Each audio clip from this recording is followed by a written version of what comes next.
Hey, I'm great. Thank you for having me. Catherine and I got a great topic today. We're going to be talking about how you resuscitate remote work. But before we get into that, I just want to make sure that you all remember join us at our remote community. Just go to remoteaf.co, click on the community button, away you go. For those of you that are invested in the remote AF as well, don't forget we've got our release 2 coming out very shortly of the framework, so keep your eyes out for that. That's all of the good stuff done. Now we get back into the stuff that we want to talk about.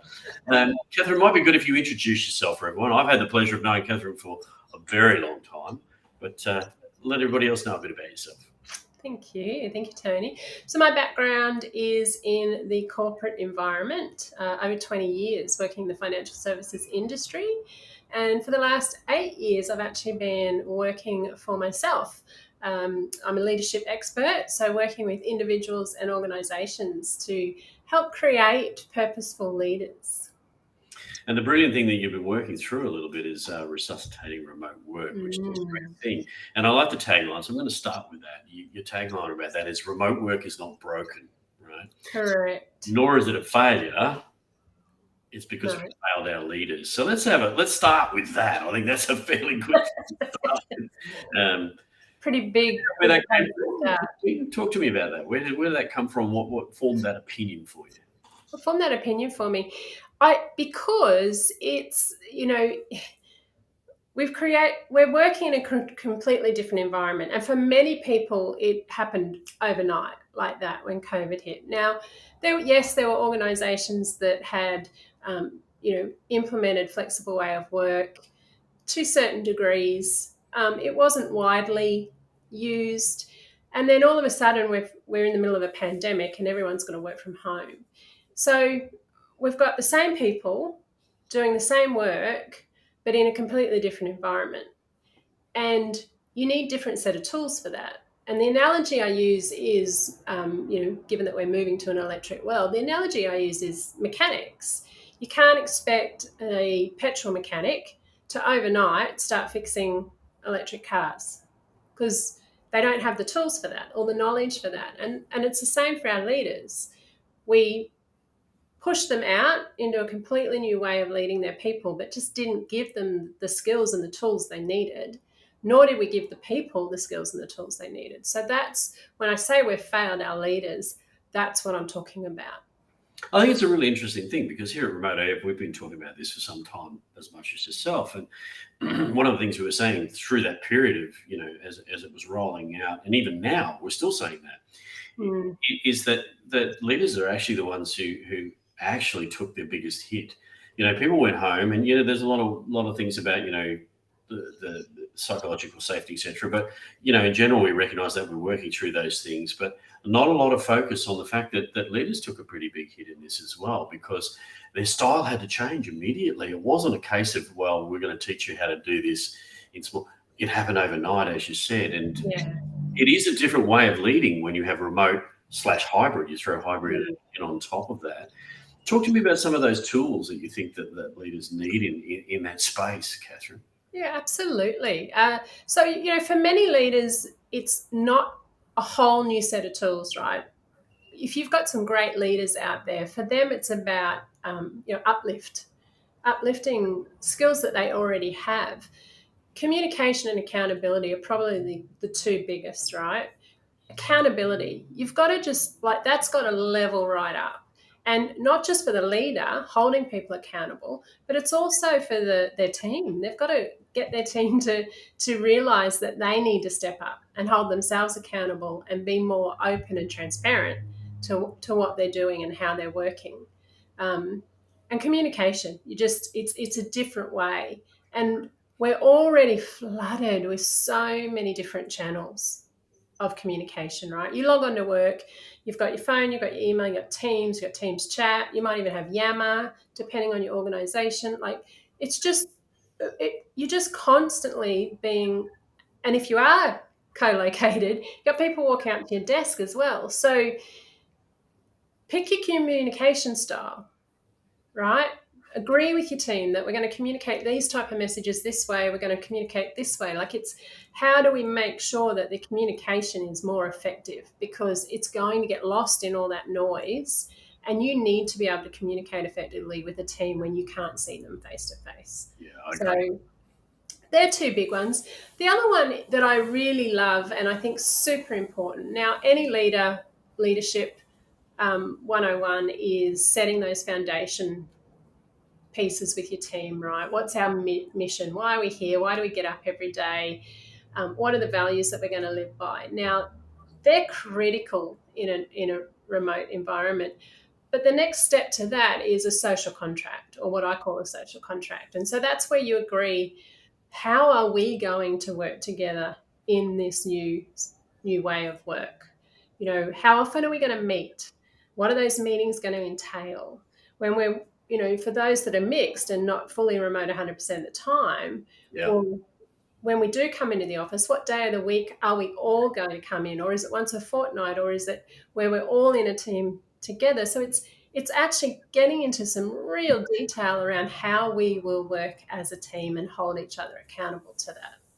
Yeah, I think there's a couple of things in there, and because at Remote, we talk about that stuff a lot. We have the patterns that we use around Team Alliance and Story.me, which brings those things to life as you talk about. But I think it's that asynchronous versus synchronous. I think asynchronous is the thing that's async working is going to be the thing of the future. Yeah. And the reason I say that is not just because you and I, right as well, we're talking about remote and hybrid. Right, but if you want to add another layer to that, what remote has done to that is really it's location agnostic. So you can be anywhere in the world. You're digital nomads, right? So that adds a different thing to it. So asynchronous working then becomes really a priority with your time shift, chasing the sun, etc., etc. Yeah. So what's your thoughts on that for leaders? Because that's a big challenge, right? It's a huge challenge, and I think again, it's about having that clear understanding of how you're going to work. And if you are working different hours, are there some hours you can overlap so that you can have that handover or that handoff? Like it's just working with the team to understand what's going to work best for the team. Because there's a lot, there are things that people will argue but it's better if we're all in front of each other. And for sure, I'm not going to lie, there are some things that are far more effective when you're face to face because you're all there, you can nut it out, you can get it done. Doesn't mean it's still not possible when you've got someone over in America or the UK, or it's being flexible. And it's not just the leader that needs to be flexible. It's the team members too, right? They've got to have that flexibility as well, that, okay, 9 days of the fortnight, I'm going to work these hours, but this one day a fortnight, I'll change them slightly so that there is some synchronity there, It's just working through what works. And I think one of the derivatives of async and working around that is actually, what are you going to be deliberately asynchronous about? What are you going to be synchronous about, right? Because there's definite things that you do, as you said, have to do. Well, you either do face-to-face or Zoom face, if you like, as we are now, or in person. Even some of the best organisations, I talked to Kirsten Clasey from Automatic a little while ago, and Automatic's behind WordPress, and they were doing remote before it was cool. Yeah. But they still have recharge events where people come together and they in physicality just to get that connection piece. But they're very deliberate about what they do in an async mode and a synchronous mode. Yeah, and you make a good point there that social connection is so important. There is nothing that bonds a team better than that social environment. So how can you make that happen? And how can you make it happen potentially less frequently in person, but how can you actually recreate that in a virtual environment as well and get really creative with that? Like, there are so many different tech options available to us. And that's something else I talk about with leaders is don't use the same tech for everything. Yeah, that's right. There's so many different options out there that you can do. Like Remote AF as a group, we're very disparate, right? we have a member in London, we've got one in Canberra, one up in the mountains, one in France, etc. Right? But at the peak of the pandemic, there when we were really, remote, we did a digital escape room. Ah, brilliant. Now, who would have thought that, right? Yeah. And I tell you, that was amazing because some of the personalities came out. We know who's the gangsters and the thieves in our organisation, all jokes aside. But the connective situation that created was people were talking about it, right? Yeah. There are options if you can't bring people together in physicality. Absolutely. And it's about exploring that.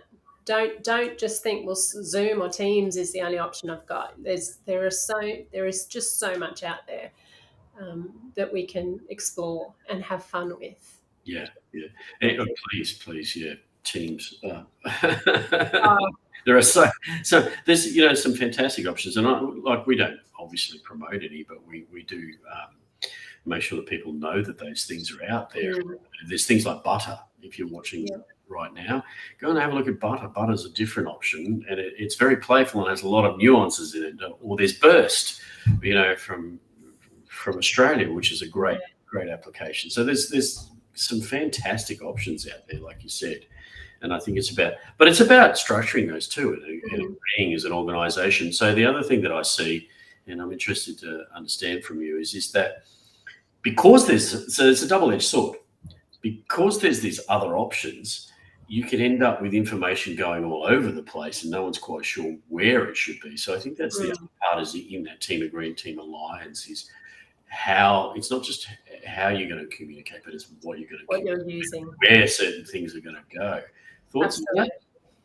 Yeah, no, that you make a really valid point there, and that is critical. It's about what technology are we using for what purposes, and making sure that they're the only purpose you use it for. Because otherwise, it's going to be like it is today for many people, where you've just been hammered from different angles, and things are going to get missed or lost.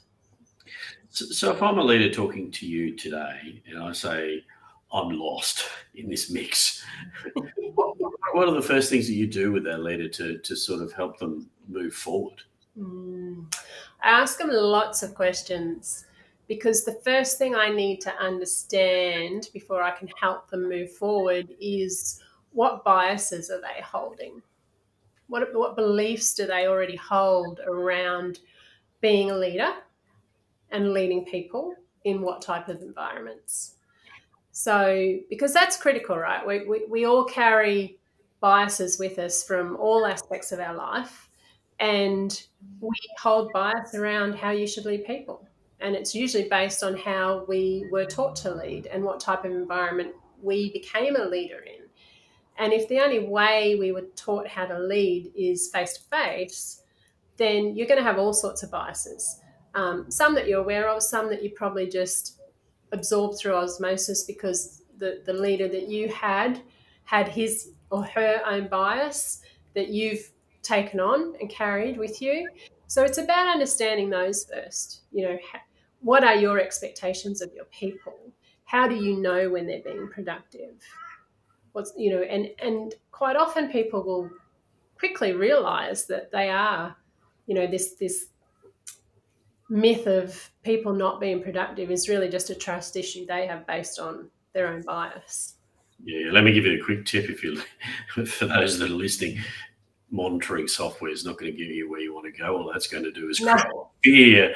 And I'm not going to go any further than that because that's a legal thing at the moment. But even if you win a court case, that's fantastic. But I can tell you now, anybody who wants to work remotely for an organisation won't go anywhere near any organisation that's done that kind of thing, right? Yeah. So something to be watched. Good questions come through, so I'm going to pause for a moment. What if leaders don't want to change? What if they actually believe the way they're leading is the right way? My argument to that would be that they're not actually in the right fit then, because a good leader needs to adapt. They need to change constantly, whether it's the way you're leading your people or whether it's the way you're leading them to be agile to the changes. You're constantly having to grow and change as a leader to be an effective leader and maintain that trust of your people. I also think sometimes it's also about enabling them to understand. There's a thing that so for most people know that I've been in the agile movement for a very long time before I came to remote AF and remote agility. The thing that I would say to people, and I still say that today, is that when you introduce agility or agile to an organization, by its very root, it disseminates control. Mm. And what that does then is if you're not attending and changing the way that you lead, then leaders, command and control, or typical archetypal leaders, only have one other leader to pull, and that's command. Yeah. And what I've seen now is I've formed the opinion that's exactly the same for remote working. Mm. Remote working, by the value of how it works and what people do, and the fact that you can have people all over the world, is it does disseminate control. Mm.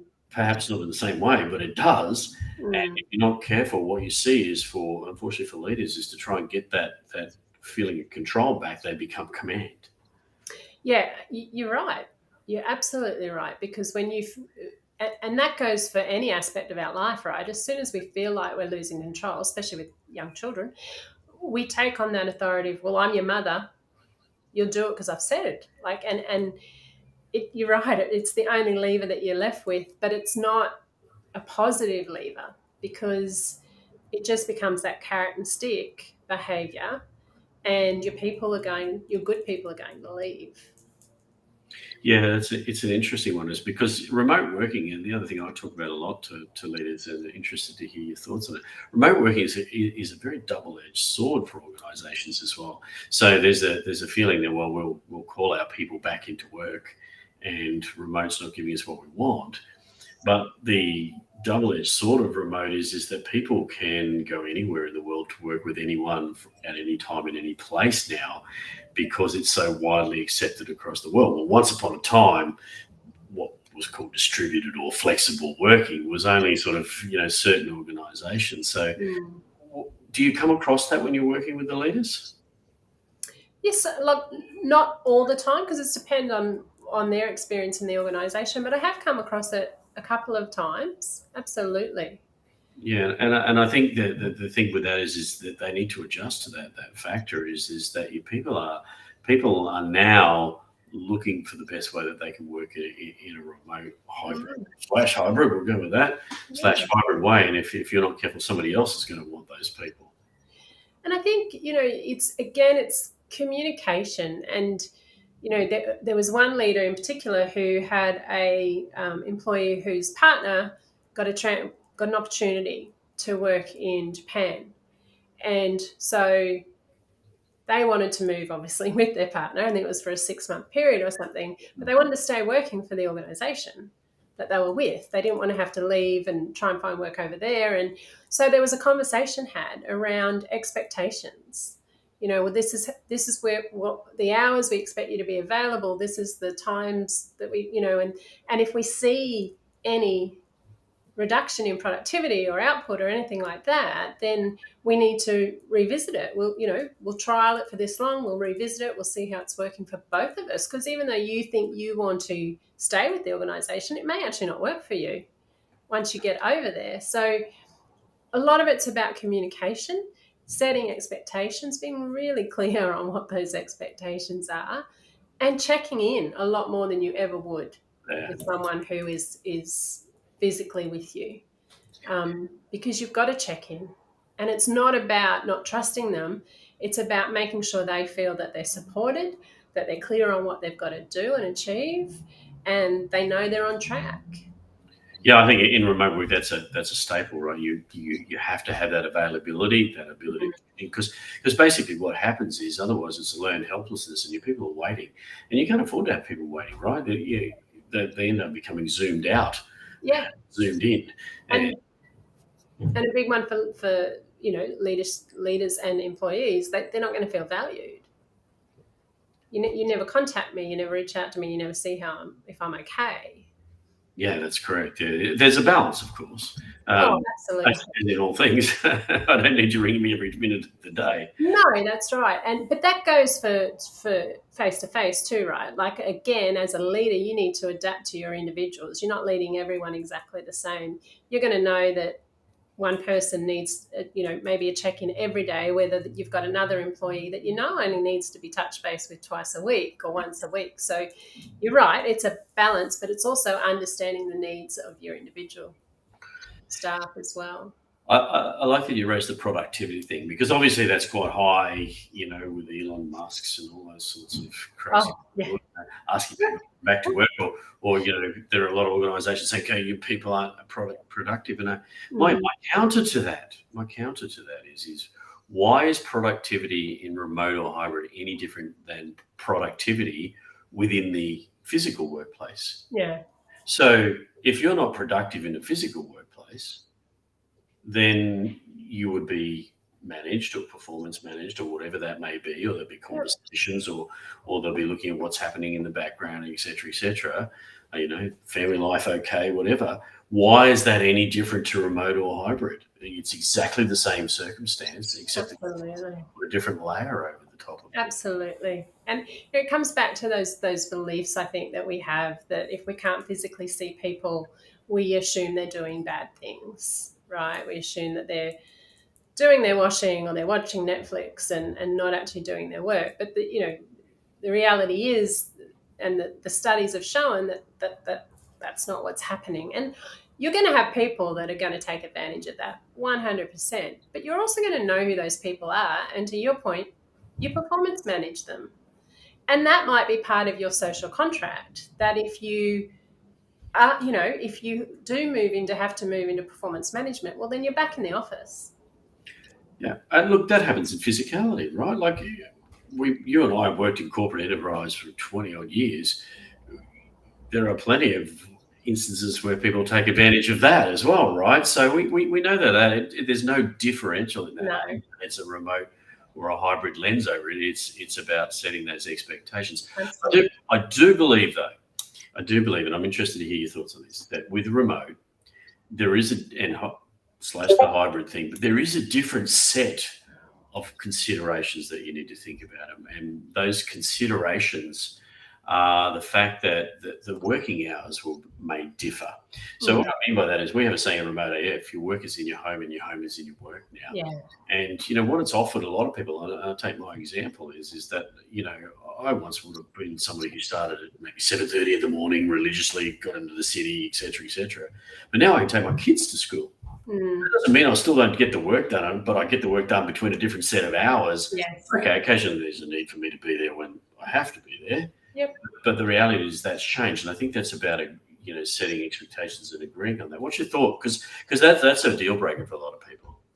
Yeah, it's interesting, isn't it? And I agree. It comes back to having that conversation with your employer, with your team member, about, hey, this is what I'd like to do. And whether it's the team leader that starts the conversation or the employee, it's about having that conversation around, look, do you mind, I want to drop the kids off at school, which means I won't be logging on to 9, but I'll still do my 7.5 hours, or whatever it is. And it's about making sure that it's role fit, right? Like if you're in a call center, for example, it might not work. The hours that you want to work may not suit that, but it's about having the conversation and meeting the needs as best you can as a leader, and not being stubborn about it, actually genuinely wanting to help this person have that flexibility so that they can do the things they need to do with their family as well as do the work. Because you're right, there is no work-life balance, and there hasn't been for a very, very long time. It's just life. And now that we work from home more than we ever did, those lines are blurred even more. I did a series over COVID around the boundaries that you need to put in place to make sure that, the two worlds don't completely collide and implode. It's just critical to have those conversations. Yeah, I totally agree with you. The other one I just want, we're very close to time. It goes very fast, especially when we're talking about something like this. But leaders as a team is the other thing that I just wanted to talk about. And there's so much more that we can talk about. And let me just assure everybody who's watching this, Kathryn and I intend to do another couple of these, so stay tuned. But leaders as teams. So I think that's the other thing that happened in this whole changeover is not forgetting that leaders became disparate. Mm. They became remote, and so one of the things that we see is how do you relaunch the leadership team? How do Mm. you get them to team just as much as everybody else as a team? Because that there's a strength in that of understanding and support. Yeah. I'm going to answer that, but before I do, I'm going to preface it with this concept of where a leader should be spending their time. Some organizations do this really well, but many, many don't. If you're in a leadership role, then you're there to lead your people. And that is a full-time job. That takes a lot of effort, depending where your team's at, right? Like the whole storming, forming, performing. You might be at performing, which means from a leadership point of view, maybe you're putting in 50% of your time into leadership, which means you can then focus on more strategic stuff or process improvement within your team. But if you've just had a few people leave and a few people come and you're back in the storming phase, then your leadership responsibilities just go up through the roof and you're leading potentially 90% of the time. And this is where leaders become unstuck because they get into a leadership role and the organization unfortunately doesn't put a lot of emphasis in giving them the time to actually lead their people. So we've got to help leaders find the time to lead, and that comes to not just leading their team but actually being part of a leadership team. You've got to find time to do that as well, and it's the responsibility of the leaders as well as the next level of leadership up to make sure that they're gelled, that they're combined, that they're working as one, because that will ripple out across all of their teams. Yeah. So time's a big one. And everything we've been talking about, the next level leadership up should be doing the same thing, right? We're talking about a leader with their team, but that goes for a leader with their leaders. They Correct. should be actually doing and applying the exact same things we're talking about. But time is the critical one. We don't allow leaders the time to actually focus on leadership enough, or give them the flexibility to adjust those widgets between BAU, leadership, strategy. We've got to give them the flexibility to adjust the time they spend in each of those areas depending where their team's at. Yeah, that's right. Should they be stuck in execution? There's a good friend of mine, Dave Martin. He wrote a fantastic article on being stuck in execution. Yeah. And there's another thing, and I think that's a really good talk for us. Next time we come together, I'd like to dig deeper into that because we work with Esther Derby quite a bit, and she has that fantastic SEAM model, which is steering, enabling, enhancing, and making. And what percentage of time are you spending in steering as opposed to where you are down in that making layer? Or are you working in the enabling and enhancing where you should be enabling and enhancing the ability for your organisation to move forward? So, unfortunately, Kathryn, we're right at the end of our time, so it went pretty quick. But as you and I said, we're going to do a couple of series on this. So for those that are listening, fantastic to have you. Please don't forget, join our community. remoteaf.co. Click on the community button. Kathryn, where can they get in touch with you? How can they engage? They can find me on LinkedIn, so Kathryn Maggs, or you can also visit my website, so kathrynmaggs.com. Or do what I used to do at work, Maggsy. That works too. It's been fantastic having you on today. Thanks for being on at Talking Remote, and I'm looking forward to the next one. Yeah, me too. I've really enjoyed it. Thanks, Tony.